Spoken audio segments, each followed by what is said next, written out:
রাতপাড়ার জন্য তৈরি হওয়াটা না খুব অদ্ভুত। মানে আমি অলমোস্ট এক রাতের নোটিসে রাতপাড়ায় জয়েন করেছি। রাত্রিবেলা লুক সেট হয়েছে, দিয়ে বলছে পরের দিন আসতে পারবে। আমি এরকম করেছি শুধু ভাটটা, হ্যাঁও বলিনি কনফিডেন্ট। তো হতে হতে তৈরি হয়েছি, কারণ সিনেমাটা প্রায় 6 মাস ধরে চলেছে। এবার দুরকম প্রস্তুতি, হয়তো অভিনেতার প্রস্তুতি, চরিত্রের প্রস্তুতি। এবার অভিনেতার প্রস্তুতিটা ঠিক থাকলে চরিত্রের প্রস্তুতিটা করতে সুবিধা হয়। তো আশা করি অভিনেতার প্রস্তুতি আমার ঠিক ছিল, খুব বেশি ফাঁকি মারিনি। তো যেহেতু 6 মাস ধরে হয়েছে, অনেক টাইমও পেয়েছি। তো হ্যাঁ, একটু চাপের হয়েছে, তবে এনজয় করে। টেলিভিশনে দেখুন, মানে সুযোগ নেই বলবো না, সুযোগ আছে। মানে যারা টেলিভিশন এখন করেন বা দেখছেন বিষয়গুলো, তারা সবসময়ই বলেছেন যে করতে।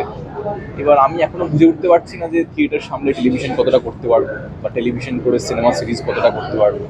তো এখন একটু দোটানায় আছি। যদি শর্তগুলো সব মিলে যায়, নিশ্চয়ই টেলিভিশনে ফিরবো। টেলিভিশন একটা খুবই ভালো জায়গা পকেটের পক্ষেও। তো নিশ্চয়ই টেলিভিশনে ফিরবো।